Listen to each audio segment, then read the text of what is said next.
பக்தி தமிழா நேயர்களுக்கு அபிராமி சேகரின் அன்பான வணக்கங்கள். ரிஷபராசியில் பிறந்தவங்களுக்கு 2026 ஜூன் மாதம் எப்படி இருக்கும், இதுதான் இந்த மாதம் நம்ம பார்க்குறோம். அப்படி பார்க்குற போது உங்களுடைய ராசிநாதன் சுக்கிர பகவான் அவர் பார்த்திங்கன்னா கோச்சாரத்தில் இந்த மாதம் 10ஆம் தேதி வரைக்கும் உங்களுடைய ராசிக்கு 2ஆம் இடத்துல இருக்கார். 10ஆம் தேதிக்கு அப்புறம் உங்கள் ராசிக்கு 3ஆம் இடத்துக்கு போகிறார். அவர் எங்கே போனால் என்னங்க, எங்களுக்கு என்ன பலன் அப்படின்னு நீங்கள் கேட்குறது புரியுது. முதல்ல 2ஆம் இடம்னா என்னன்னு தெரிஞ்சுக்கங்க. வருமானங்கள், சம்பாத்தியங்கள். நமக்கு எல்லோருக்கும் தேவை வருமானம், சம்பாத்தியம். அப்படி பார்க்குற போது உங்களுடைய ராசிநாதன் சுக்கிரன் 2ஆம் இடத்துல இருக்கிறது பண வரவு, பொருள் வரவு உங்களுக்கு இருக்குது. அது இல்லாமல் யாரெல்லாம் பேச்சை தொழிலாக வச்சிட்ருக்கீங்களோ உங்களுக்கு அதன் மூலமாக ஏணி, இதெல்லாமே இந்த மாதம் 10ஆம் தேதி வரைக்கும் இருக்குது. அதுக்கப்புறம் இல்லையான்னா இன்னுமே சிறப்பாக இருக்குது. அவர் 3ஆம் இடத்துக்கு போகிறது. 3ஆம் இடம் உங்களுடைய முயற்சி. ஸோ லைஃப்பில் நீங்கள்லாம் என்னவாக ஆகணும்னு ஆசைப்பட்டீங்களோ அதுவாக மாறுவதற்கான வாய்ப்பு 10ஆம் தேதிக்கு அப்புறம் இருக்குது. ஸோ ட்ரை பண்ணுங்கள். நீங்கள் என்ன கோல் அச்சீவ் பண்ணணும்னு நினைக்கிறீங்களோ அதை ரீச் ஆகிறதுக்கான மாதமாக இந்த மாதம் உண்டு. அது இல்லாமல் யாரெல்லாம் நீங்கள் பெருசாக நம்பிட்டுருக்கீங்களோ அவங்கெல்லாம் ஹெல்ப் பண்ணுவாங்க. நீங்கள் எதிர்பார்த்த செய்திகள், எதிர்பாராத செய்திகள் அத்தனையும் உங்களுக்கு ஃபேவரபுளாக இருக்கும். இதெல்லாம் 10ஆம் தேதிக்கு அப்புறம். அது இல்லாமல் இறைவனுடைய அனுகூலம், அனுகிரகம் உங்களுக்கு பரிபூர்ணமாக கிடைக்கும். இறைவன் உங்களுக்கு ஏதோ ஒரு விதத்தில் தோன்றா துணையாக இருந்து உங்களுடைய முயற்சிக்கு ஹெல்ப் பண்ணுவார். இது அத்தனையும் நடக்கும். அது மட்டுமல்ல, உங்களுக்கு இளைய சகோதர சகோதரிகள் தான் நன்மை. உங்களுடைய ரிலேஷனில் யாரெல்லாம் பிரிஞ்சு போயிருக்காங்களோ அவங்கெல்லாம் ஒன்று சேர்வதற்கான வாய்ப்பு.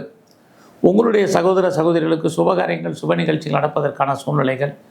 எதிர்பாராத ட்ராவல், இந்த ட்ராவல் உங்களுக்கு மகிழ்ச்சியும் சந்தோஷத்தையும் கொடுப்பதற்கான வாய்ப்புகள். இதெல்லாமே இந்த மாதம் 10ஆம் தேதிக்கு அப்புறம் இருக்குது. அது மட்டுமல்ல, யாருக்கெல்லாம் உங்களை பொறுத்த வரைக்கும் சிறு தொழில் பண்ணுறீங்க, சுயதொழில் பண்ணுறீங்க, அல்லது வீட்டில் வச்சு பிஸ்னஸ் பண்ணுறீங்க, ஆன்லைன் பிஸ்னஸ் பண்ணுறீங்க, குறிப்பாக பிளாட்ஃபார்ம் பிஸ்னஸ் பண்ணுறீங்க, அத்தனை பேருக்கும் பரவாயில்ல. இந்த மாதம் உங்களுடைய பிஸ்னஸில் நீங்கள் பெருசாக ரீச் ஆகிறதுக்கான வாய்ப்பு இருக்கான்னா கண்டிப்பாக உண்டு.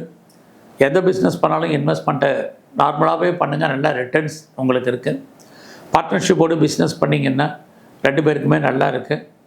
உங்களுடைய மன வாழ்க்கை, ஸோ இந்த மாதம் மேரிட் லைஃப், ஹாப்பி மேரிட் லைஃப்னு தான் சொல்லணும். இது வரைக்கும் திருமணம் நடக்காதவங்களுக்கு அதுக்கான வாய்ப்பு, சந்தர்ப்ப சூழ்நிலைகள் இந்த மாதத்தில் நிறையவே இருக்குது. அது இல்லாமல் இந்த மாதம் உங்களை பொறுத்த வரைக்கும் ஜாப் ஆப்பர்ச்சுனிட்டி, நீங்கள் வேறெல்லாம் வேலை தேடிட்டு இருக்கீங்களோ வேலைக்கான வாய்ப்பு, நல்ல ஒரு ரெப்யூட்டட் கன்சல்ட்டில் ஒர்க் பண்ணுறதுக்கான சுச்சுவேஷன், இதெல்லாமே இருக்குது. ஆல்ரெடி நான் ஒர்க் பண்ணிகிட்டு இருந்தேன் அப்படிங்கிறவங்களுக்கும் உங்களுடைய கரியரில் என்ன ரீச் பண்ணணும்னு நினைக்கிறீங்களோ சராசரி ஒரு ப்ரொமோஷன், ஒரு இன்க்ரிமெண்ட்டு, ஒரு இன்சென்டிவ், போனஸ்ஸு, அரியர்ஸு, ஹைக்கு என்னெல்லாம் எதிர்பார்க்குறீங்களோ அதெல்லாம் கிடைப்பதற்கான மாதமாக ரிஷபராசியில் பிறந்தவங்களுக்கு இருக்குது.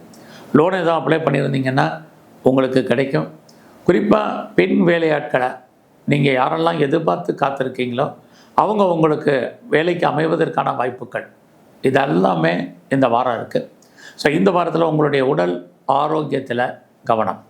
ஸோ இந்த வாரம் எது எப்படி இருந்தாலும் உங்களுடைய அந்தஸ்து, கௌரவம், புகழ் கூடும். யாரெல்லாம் பெரிய லெவலில் இண்டஸ்ட்ரியல் ஆரம்பிக்கணும்னு நினைக்கிறவங்க, ஸ்டார்ட் அப் கம்பெனி பண்ணணும்னு நினைக்கிறவங்களுக்கு அதுக்கான வாய்ப்புகள், சந்தர்ப்பங்கள்லாம் நிறையா உண்டு.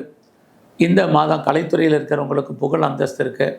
அது இல்லாமல் எல்லா விதமான ஸ்பெக்குலேஷனும், யூக வணிகங்கள் அத்தனையும் உங்களுக்கு கை கொடுக்கும். அது ரேஸோ, லாட்ரியோ, ஆன்லைன் பிஸ்னஸோ, ட்ரேடிங்கோ, மியூச்சுவல் ஃபண்டோ, எது ஒன்றாலும் பரவாயில்ல. அரசியலில் இருந்தீங்கன்னா ஏற்றம் இருக்குது.